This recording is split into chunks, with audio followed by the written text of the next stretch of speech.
ก็ได้เวลาเริ่มต้นเป็นแบ็คแพคเกอร์อีกครั้งเนาะ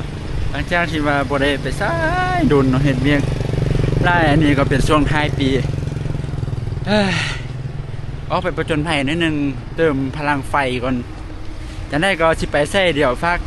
ทุกคนเนาะติดตามกันให้เด้อในช่องเดินทางละกระเป๋าเป้ช่องหน่วยนี่แหละอย่าลืมฝากติดตามกันเด้อแล้วสิพาไปเบิ่งอันงามๆมวนๆเด้อไป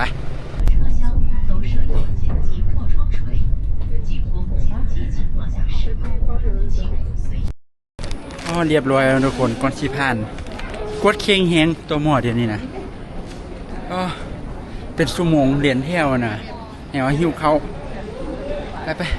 เจอกันอยู่ประเทศปลายทางไปเที่ยวต่างประเทศเดี๋ยวนี้ต้องมีปียนต์ไปกลับเนาะแบบแพนเหมือนโบสมุทเลยตอนนี้ไปเสียท่าย้อนก็เป็นชั่วโมงมาจะเซาข้าวเซากับบริกินซื้อข้าวจีมากินเหนื่อยนะ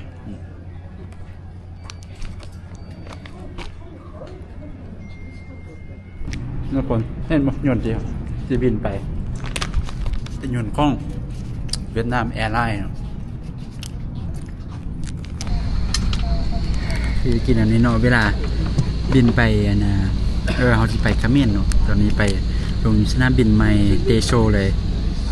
ใช้เวลาบิน1 ชั่วโมง 50 นาทีนี่ก็บินไปกับเวียดนามแอร์ไลน์เนาะเพราะว่ามีอาหารได้บ่เลยไปซื้อขนมปังมาโคตรยากเข้าเลยมื้อเช้านะ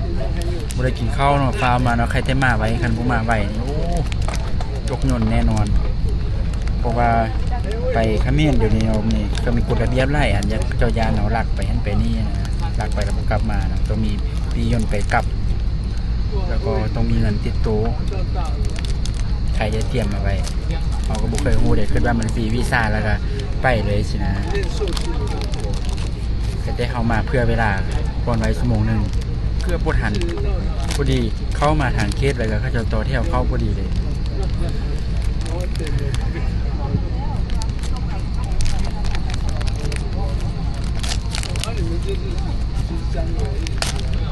ขนมปังมันซอกก่อนพอประทังมันอย่างเก็บกระเพาะ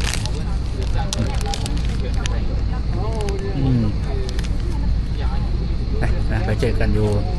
แคมโบเดียเจอกันวัยรุ่นคาเมน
สุดก็มาฮอดแล้วทุกคน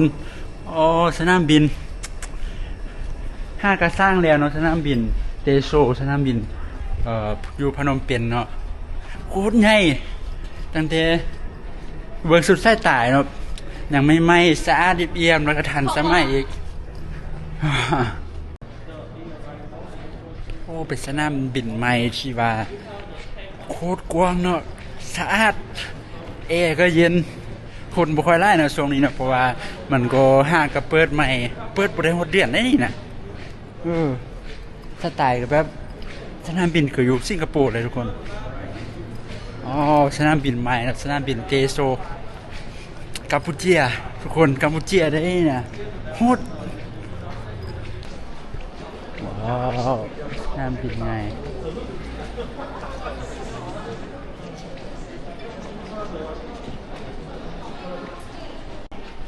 ผมมาได้เช่นฟอร์มอยู่พี่ก่อน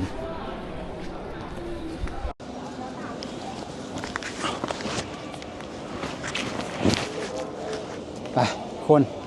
เฮ้ยสิให้เบิ่งยังเด้อเนี่ยตอนนี้ห้ากำมาฮอดเนาะสนามบินเตโซเนาะสนามบินใหม่ของน่ะกัมพูเชียบ่คิดเลยว่า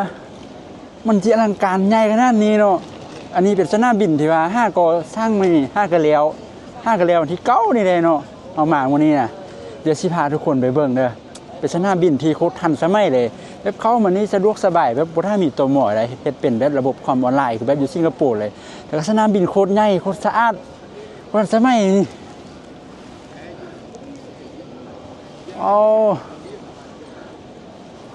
เดี๋ยวเบิ่งบรรยากาศทางหน้าเด้อทุกคนอาคารกว้างใหญ่เนาะคนบ่แออัดหลายฮอดคัมโบเดียแล้วทุกคนเดี๋ยวสิบ่ได้อยู่โดดหลายเนาะเพราะว่าตอนนี้ได้โทรนัดเขาเจ้ามารับไว้แล้วเนาะเฮาจองผ่านแอปให้เขาเจ้ามารับอยู่พี่เป็นบริการส่วนตัวเนาะเพราะว่าเรื่องความปลอดภัยสันซะเดี๋ยวพาเอาไปเบิ่งบรรยากาศภายนอกน้อยนึงซะคนบ่หลายปานใดเด้อเพราะว่าเป็นสนามบินสายการบิน5ก็เปิดใหม่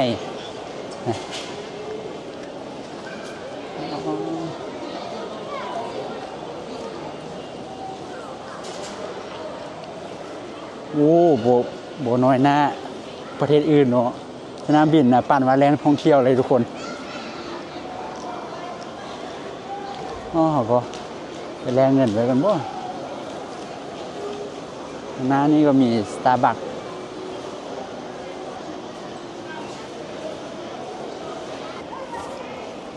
บ่แท้คือแบบใหญ่อลังการดีแท้สนามบินใหม่นะ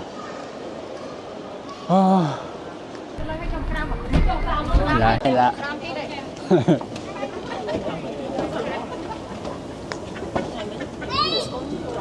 คือแบบมันเป็นแหล่งท่องเที่ยวได้ก่อนเนาะเป็นสั้นที่ว่าเขาจะบินออกนอกประเทศนะเขาต้องมาจุดนี้เนาะอยู่จุดเถิงนี่เบิ่งให้เบิ่งกวงๆนะ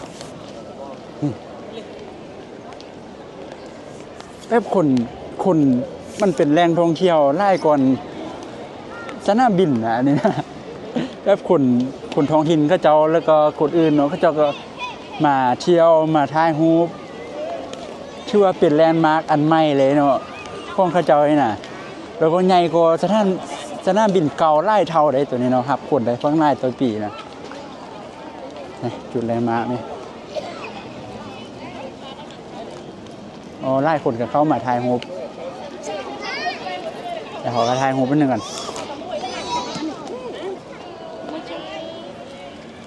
สาธุ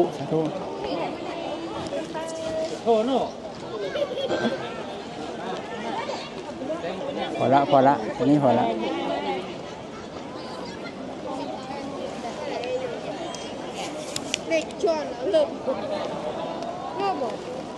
เดี๋ยวก็จะให้เบิ่งประมาณนี้แหละเนาะทุกคนเนาะเพราะว่า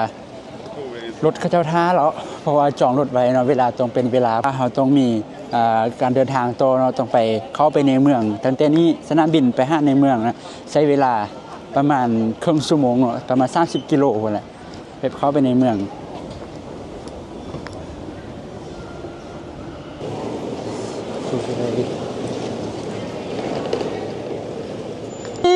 bro so today